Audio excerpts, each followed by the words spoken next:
মনে করেন আমি তো বুড়া হয়ে গেছি, সেই সময় কত সালে হইতে হারায় গেছি, আল্লাহ যদি বারকা দেয় তো এটাই তো বিরাট খুশি আল্লাহর কাছে। একটা বিকাশের দোকানে গেছি, আচ্ছা, তো ওই দোকানদারে বলল যে হলো এটা হলো কিবরিয়া, এই লোকের হলো এই কাজই, অন্য কোনো কাজ নেই, আমার কাজই শুধু এটা। হ্যাঁ কাজই এইটা, কোনো সমস্যা নাই, আপনি চোখ মুজা চলে যান। আসসালামু আলাইকুম প্রিয় দর্শক এবং শ্রোতা, আল্লাহ সর্ব অবস্থায় আমাদের সবার মঙ্গল করুন। সবসময়ের মতোই সে দোয়া এবং শুভকামনা জানিয়ে শুরু করছি আপন ঠিকানার আরও একটি বেসিক ভিডিও। এই অনুষ্ঠানে অংশগ্রহণ করে যদি আপনি আপনার পরিবার খুঁজতে চান তাহলে আমাদেরকে ফোন করবেন। আমাদের ফোন নাম্বার হচ্ছে 09639887777। এছাড়া যদি আপনারা মেইল করতে চান, মেইল অ্যাড্রেসটি কিন্তু ভিডিওর কোনায় দেওয়া আছে। তো কে রয়েছে আমার সঙ্গে, একটু চলুন পরিচিত হই। নাম কি আপনার?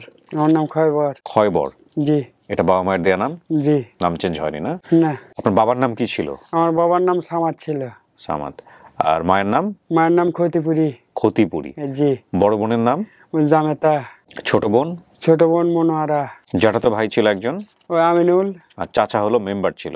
জি। ঠিকানার জায়গায় একটা নাম পাইছেন আপনি, কি নামটা? চিলাহাটি? চিলাহাটি, হ্যাঁ। চিলাহাটিটা কি গ্রামের নাম না থানার নাম? না, ওইটা হলো মনে কর রেল স্টেশন। Rail station? জি। আচ্ছা। আমি যে হলো যে চিলাহাটির হলো পূর্ব পাশে যে নদী আছে, হ্যাঁ, নদীর পূর্ব ধারে তো আমাদের বাড়ি। আচ্ছা। আগে যে বড় নৌকা ছিল না, ওই নৌকার চড়া পার হয়েছি।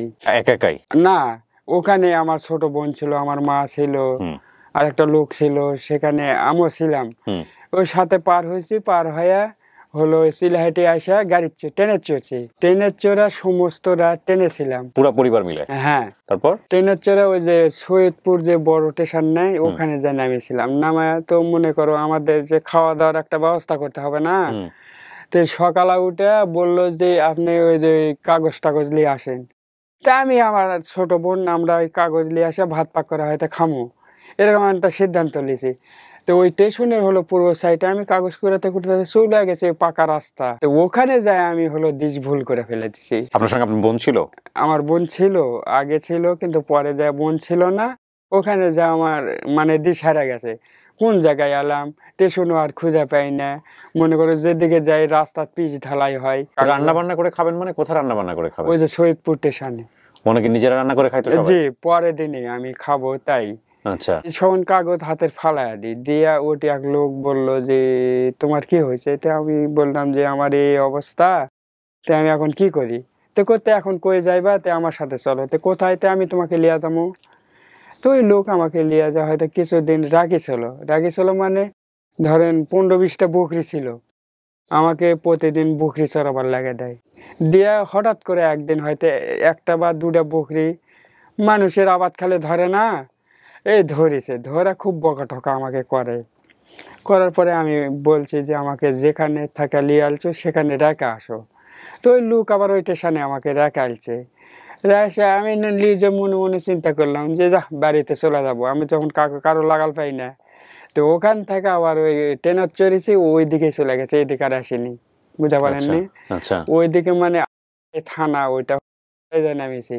নামে আমার যে নওগাঁ যে বাপ আছে, ওই বাপ আবার ওই স্টেশনের ওপর একটা হাট ছিল, জি, এই হাট।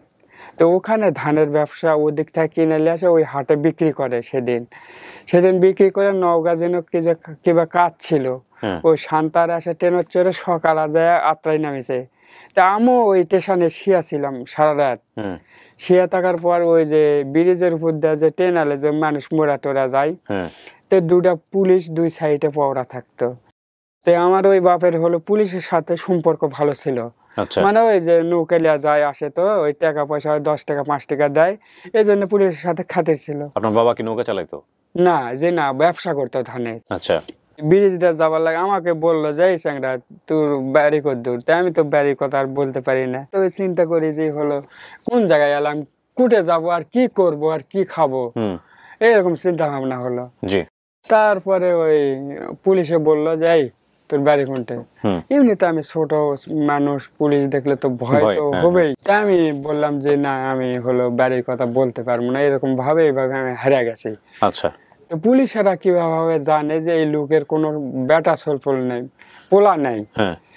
তো শোন বলে ভাই শুনেন তো, হ্যাঁ আগে আলছে ওই পুলিশও শোন বলেছে যে তোমার তো ছেলে পেলে নাই, এই ছেলেটা লিয়া যা মানুষ করো, তোমার একটা হজের সওয়াব হবে। ওই পুলিশে বলে দিল। তো ওই বললো যে হিন্দু না মুসলমান, আমি হলো কি করে লিয়া যায়। শোন বললো তোমার নাম কি? তো আমার নাম খয়বর। তো কত না, নাম যখন খয়বর তখন হিন্দু লাই মুসলমানই। খয়বরের যুদ্ধ বা এরকম কিছু? হ্যাঁ, যে ওখান থেকে আমাকে লিয়া যায়, নৌকা যা গোসল টোসল করে হয়তো ওই প্যান্ট ট্যান্ট গেঞ্জি টেঞ্জি আমাকে কিনে দিছে, দিয়ে লিয়া বাড়ি চলে গেছে। এই লিয়া যায়, এই পর্যন্ত আমি আছি। সে তো হলো মনে করো আমাকে কিছু জায়গা জমি দিছে, না দেওয়া লয় দিয়ে 92 সালে সে মারা গেছে। এখন বর্তমান এই পরিস্থিতিতে আছি। সংসার হয়েছে আপনার? জি। ছেলে মেয়ে আছে? জি আছে। আপনার বাম পাশ কি হয়েছে? আমি টুক করছিলাম। টুক মানে? স্ট্রোক করছি। ও স্ট্রোক করেছেন? জি। স্ট্রোক করে টুক করে 5 বছর হতে বা সাইন করে লিয়া যাওয়া লাগে, কিন্তু এই যে 2 পোলা আছে তো, এই 2 পোলার জন্য আমি বেঁচে গেছি। কেমনে স্ট্রোক করলেন চাচা? সেই ভালো মানুষ ধরেন সন্ধ্যার সময় আমি ওই চা স্টলে বইকালে যাই চা খাইছি, খাইয়া নদীতে গেছিলাম মাছ মারতে রাতে। আচ্ছা। যে মাথাতে এমন গরম ধরলো, মানে এই মাথা যখন ভেজাছি মনে হতে পানি গরম হয়ে গেছে, এইরকম মাথা হঠাৎ করে গরম হয়ে গেছে? হঠাৎ করে গরম, ইঞ্জিন গরম যেটাকে বলে। হ্যাঁ। তো আর লোক যায় তো, মানে যে আল্লাহ যে বিপদ দিলে যে আরো বিপদ দেয় না, চতুর্দিকে বিপদ হয়। তো মানুষকে ডাকি কেউ আর শুনতে পায় না। আরে বাবা। হ্যাঁ, এইরকম অবস্থা হয়ে গেছিল। তারপর আমার পিছে আর একজন ছেলে হলো মাছ ধরে, তোকে বললাম যে দেখো আমার অবস্থা খুবই খারাপ, আমি কিন্তু সুগানেতে আর উঠতে পারতেছি না পানির থেকে। তো আমাকে না তোলো। সে ওই যে গামছা ফিনটা ওখানে নামিছে, নামে নুঙ্গি মাথা পেঁচায় নামিছে।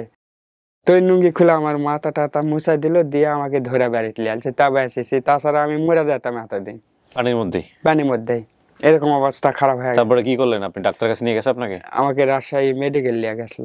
তারপর লিয়ে যাওয়ার পরে প্রচুর টাকা খরচ, পুরো 3-4 লাখ টাকা খরচ হয়েছে আমার। টাকা পাইলেন কই? টাকা আমার এই 2 পোলা কামাই করে। বলিতে যে এক ছেলে বিদেশ আছে না বড়টা, আর এক পোলা এখানে আসছে। দেখেন, এক পোলা আসছে আপনার সাথে? হ্যাঁ আছে। ও, তাই বাম পাশটা পুরো অবশ হয়ে গেছে না? হ্যাঁ হ্যাঁ, এই সাইড আমার গেছে। ঠিক হবে না? এটা হবে আস্তে আস্তে আস্তে আস্তে ঠিক হবে। আস্তে, এখন ওষুধ খাতেই আছি তো। খাইতে আছেন? জি। কাজ কাম কিছু করতে পারেন এখন? না, আমি কোনো কাজ কাম করতে পারি না। আপনাকে দেখে আপনার ছেলেরা? আমার পোলারা দেখে। আপনি আমার এই অনুষ্ঠানের খোঁজ পাইলেন কেমনে? আপনার ওই যে আমার যে পোলা আছে না, এই সব সময় ভিডিও দেখে। তো দেখতে দেখতে আপনার এই ভিডিওটা আমার চোখে পড়ছে। আচ্ছা। পড়ার পরে যে গত বছর আমি কিন্তু বাড়ির থেকে আপনি ফোন দিছিলাম, আসতে চাইছিলাম, আসতে পারিনি। বিভিন্ন মানুষ বিভিন্ন ভয় দেখায় যে হয়তো টাকা লিয়া যায়, টাকা পয়সা কারা লিবে, এই লিবে সেই লিবে, এগুলা ভয় দেখায়। তো আজকে শুনেন ঘটনা হয়েছে কি, একটা বিকাশের দোকানে গেছি। আচ্ছা। তো ওই দোকানদারে বলল যে হলো এটা হলো কিবরিয়া, এই লোকের হলো এই কাজই, অন্য কোনো কাজ নেই। আমার কাজই শুধু এটা। হ্যাঁ, কাজে এইটা, কোনো সমস্যা নাই, আপনি চোখ মুজা চলে যান। আচ্ছা। তো এই আইসি। এখন আমি তো ঢাকায় আছি, তাই বিকাশের লোকজনের কথা শুনে আপনি বিশ্বাস করতে পারছেন শেষ পর্যন্ত? না, বিশ্বাস শেষ পর্যন্ত আপনার সাথে বিশ্বাস তো আমার আগের থাকে। চাচা একটু পাটা নামাই বসেন চাচা, কিছু মনে করেন না। হ্যাঁ, আগের থাকাই আমার বিশ্বাস। যে যাই হোক, এখানে একটা কথা বলে রাখি, এই যে আমাকে সবাই সরল মনে বলে না যে আপনাকে ফোন করছিলাম, আসলে ফোন করার বিষয়টা হচ্ছে আমার সাথে কখনোই ফোনে কথা হয় না। আমার সাথে কথা হচ্ছে আমার অ্যাসিস্ট্যান্ট যারা আছেন তাদের সঙ্গে, হয়তো মহিউদ্দিন অথবা আরিফের সঙ্গে, কিন্তু ওনারা ওইভাবেই কমিউনিকেট করে। সো আপনারা ওটা ধরে নেবেন। আচ্ছা ঠিক আছে, বিশ্বাস করছেন? আপনি দেখছেন আমার কখনো ভিডিও? হ্যাঁ দেখছি। দেখে কি মনে হয় আমরা কি করি এখানে? না, দেখে তো ভালোই মনে হয়েছে। কারণ আপনার বাড়ি কোথায় হলো? আপনি থাকেন কই? নওগাঁ? নওগাঁ থেকে আসছেন এখানে? না, এখন ঢাকায় আছি। এখন থাকেন? পোলারাও কি ঢাকাতেই কাজ কাম করে নাকি? এই পোলাই এখানে কাজ করে। কি করে পোলায়? পোলাই জোগাড়ি মোগাড়ি কাজ করে, আজমিস্ত্রি কাজ। আচ্ছা, তাহলে 2টা ছেলে আপনার? আমার 2টা ছেলে, একটা মেয়ে। একটা মেয়ে বিয়ে দেয়া শেষ করে দিয়েছে। আপনার ওয়াইফ বেঁচে আছে? হ্যাঁ আছে। ছেলে মেয়ের মাও আসছে? আচ্ছা। আপনার নিজের পরিবারের কথা মনে পড়ে? পরে তো, কিন্তু তো পুরা তো লাভ হচ্ছে না, পাচ্ছি না তো। খুঁজছেন কখনো? না, আমি কোনোদিন খুঁজিনি। নিজের বাপ মার চেহারা মনে আছে? এরা মনে করো মেলা দিনকার কথা তো মনে নাই। ওই বোনটা কই চলে গেল? সাথে যে আসছিল ওই বোনটাও কি হারাই গেল কিনা? ওই বোনেরও লাগাল পাইনি, মায়েরও লাগাল পাইনি। আচ্ছা, সেই সময়। এখন দেখা যাক কি হয়। ওইটাই। আপনার বলছেন চিলাহাটি রেল স্টেশন না? জি, চিলাহাটি রেল স্টেশন থেকে কাছাকাছি আপনার বাড়ি ছিল? আপনার বাপ হচ্ছে সামাদ সাহেব, উনি কি করতো? ধানের ব্যবসা ছিল? না, তাহলে উনি হলো কৃষি কাজে করতো। এই বাপ ছিল, এই নওগাঁ যে বাপ ছিল উনি আছে ধানের ব্যবসা করতো। আর আসল বাপ যিনি, মানে জন্মদাতা পিতা যিনি উনি হচ্ছে কৃষিকাজ করতো। কৃষি কাজ করতে। মায়ের নাম খতিপুরি, বড় বোনের নাম জামাতা। ওনার একটা বোন আছে মনোয়ারা, জ্যাঠাতো ভাইয়ের নাম আমিনুল। ওনার চাচা হচ্ছে মেম্বার ছিল এলাকার, জি। চাচার নাম মনে নাই। না না না। ওনার বর্তমান বয়স দিয়েছে 50 বছর, বয়স হারানোর বয়স ছিল 10 বছর। বাড়ির পাশে নদী ছিল, নৌকা দিয়ে পার হয়ে চিলাহাটি আসি, ট্রেনে উঠে সৈয়দপুর যাই, সেখান থেকে আর নিজ পরিবারে ফিরতে পারিনি। হ্যাঁ, আমার বাড়ি চর এলাকা ছিল, ওনার বাড়ি হচ্ছে চর এলাকাতে। এটাও কিন্তু একটা বড় বাড়ি তথ্য। চড়া লেখা ছিল। ঠিক আছে, দেখা যাক আল্লাহ ভরসা কারা বেঁচে আছেন, যদি কেউ থেকে থাকেন আপনার পরিবারে, হ্যাঁ। আমরা নিশ্চয়ই খুঁজে বের করবো ইনশাআল্লাহ। ওইটাই হলো আমার আশা।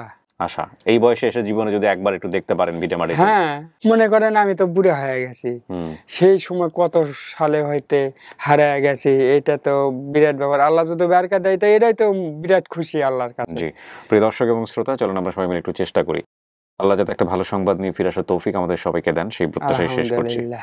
তাওয়াক্কালতু আলাল্লাহ। আসসালামু আলাইকুম।